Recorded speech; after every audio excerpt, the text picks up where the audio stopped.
देखो भक्त बड़े सरल होते हैं और भक्तों के लिए कोई मार्ग नहीं होता है, कोई पक्का नियम नहीं होता भक्तों के लिए। एक जंगल में शिव जी का शिव विग्रह था, ध्यान से सुनना, ध्यान से, सावधानी पूर्वक।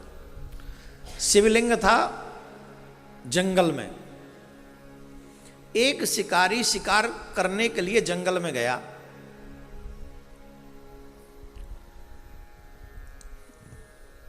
और जब एक शिकारी शिकार करने के लिए गया तो उसने कुछ जीव जानवरों को मारा होगा, तो उसके पास मांस था। मांस ले जाकर अब वो जब आ रहा था तो मार्ग में शंकर भगवान की वो पिंडी उनको दिखाई पड़ी।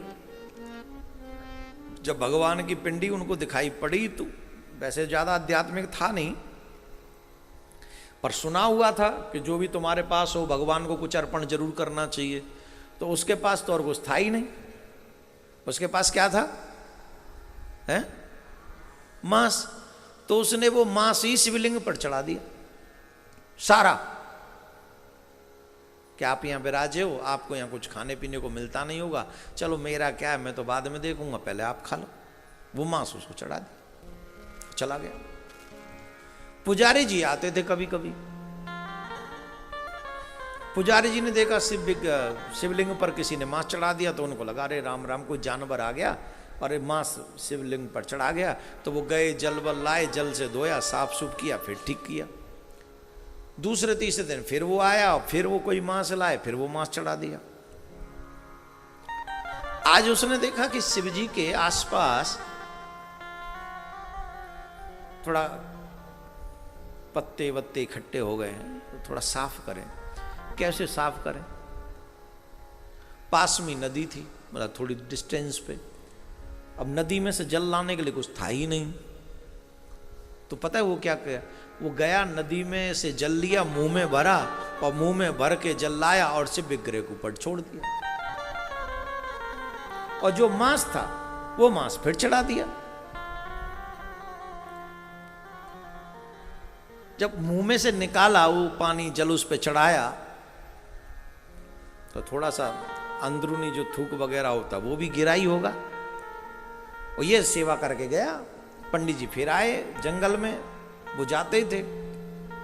अब उसे देखकर उनको बड़ा बुरा हो, बोले ये किसी पशु का काम नहीं, ये तो कोई दुष्ट आदमी है जो मेरे भगवान को कष्ट पहुंचा रहा है। वो रोने लगे पंडित जी। तो शिव जी से अपने पंडित जी का दुख देखा नहीं गया, क्योंकि वो भी श्रद्धावान थे। बोले तुम रो क्यों रहे हो? आकाशवाणी हुई। बोले प्रभु रो इसलिए रहा हूं कि मैं तो इस घोर जंगल में आता हूं, आपकी सेवा करता हूं, पर न जाने कौन दुष्ट ऐसा है जो दुष्ट आपको इस तरह से कष्ट पहुंचे। उस दुष्ट को पता नहीं मांस नहीं चढ़ाना चाहिए, आज तो थूक के भी गया है। और आप कितने दया आप हो भी कि नहीं? आप कैसे अपना इतना अपमान सह लेते हो? आप भगवान हो ना, आप सर्वशक्तिमान हो ना, आप इतना अपमान सहते कैसे हो? बाबा भोलेनाथ बोले उसने मेरा अपमान नहीं किया, वो मुझसे प्यार करता है, मुझसे प्रेम करता है। बोले ये कैसा प्रेम है, मांस आपके ऊपर चढ़ाता है, ये कैसा प्रेम है, थूक गया आपके ऊपर। अच्छा बोले एक काम करो, तुम जाके वो जो झाड़ी है ना सामने, उसमें छिप जाओ, वो भक्त आ रहा है, और तुम खुद देखना, तुम खुद देखना कि वो कितना बड़ा भक्त है, और फिर तुम जो कहोगे मैं वो करूंगा। तो वो जाके छिप गए। तो उस पे तो वही मांस था, जाके शंकर भगवान पे मांस चढ़ा दिया। और जब मांस चढ़ा दिया तो उसने एक दृश्य देखा कि बाबा की जैसे नेत्र बने थे ना शिवलिंग पे, तो बाएं नेत्र में से थोड़ा सा रक्त निकल रहा है।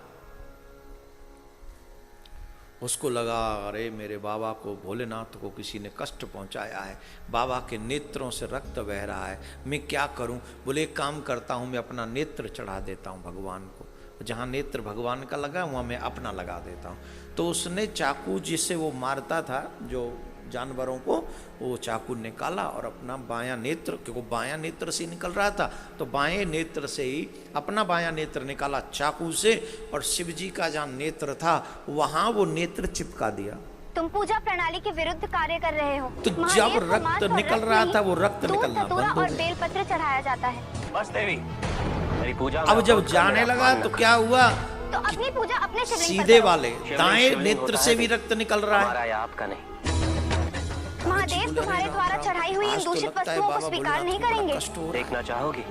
अब क्या करूं? बोले मैं दाएं नेत्र को भी चढ़ा देता हूं। तो दाएं नेत्र को चढ़ाऊंगा तो फिर लगाऊंगा कैसे, मुझे दिखेगा ही नहीं। हमारे द्वारा आपकी पूजा अर्चना में जो व्यवधान भाई बायां नेत्र तो चढ़ा चुका, दायां नेत्र अगर मैं चढ़ाऊंगा निकालूंगा तो मुझे दिखेगा नहीं। तो उसने पता है क्या किया, जहां बाबा भोलेनाथ का दायां नेत्र था वहां उसने अपने पैर के अंगूठे को लगा दिया, बाबा के विग्रह से, शिवलिंग से मांस स्वीकार किया और हमारे पुष्प नहीं। अपने पैर के अंगूठे को वहां लगा के रखा और अपने दाएं नेत्र को निकाला और अपना अंगूठा जहां रखा था चरण का, उसी चरण की जगह पर वर्षों तक भूख उस भक्त ने और प्यास को तिलांजलि देशभक्ति भाव में डूबा रहा। सब भाव, शरीर से मुक्ति का भाव, नश्वर प्रति अनुभूति का भाव। संसार में पंडित जी दूर बैठे सब देख रहे थे, दौड़े दौड़े आए, चरणों में आके गिर गए। भैया मैं तो नाम का पंडित जी हूँ, असली भक्त तो तू है। अरे भैया तूने मांस चढ़ाया क्या चढ़ाया कोई फर्क नहीं, तेरे लिए तो बाबा भोलेनाथ ही सर्वश्रेष्ठ हैं।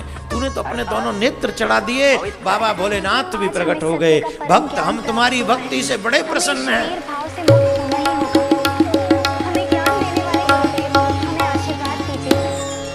अब इसका तात्पर्य कदाप नहीं है कि आप मांस चढ़ा दें। शिकारी व्यक्ति के पास सबसे बड़ा धन क्या होता है? जोर से बोलो, मांस। उसने अपना सर्वस्व चढ़ा दिया। अगर तुम सामर्थ्यवान हो तो अपना सर्वस्व चढ़ाओ, जो तुम्हें लगता है कि ये ही मेरा सर्वस्व है। उसने अपना सर्वस्व चढ़ाया और जब देखा कि बाबा कष्ट पा रहे हैं तो अपने नेत्र चढ़ा दिए।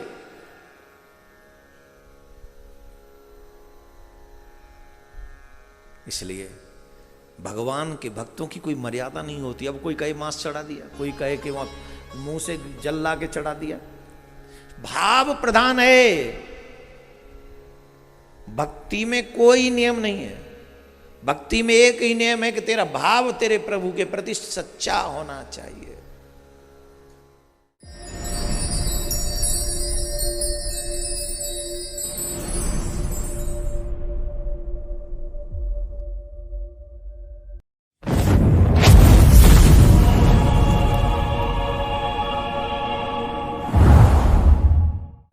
देखो भक्त बड़े सरल होते हैं और भक्तों के लिए कोई मार्ग नहीं होता है, कोई पक्का नियम नहीं होता भक्तों के लिए।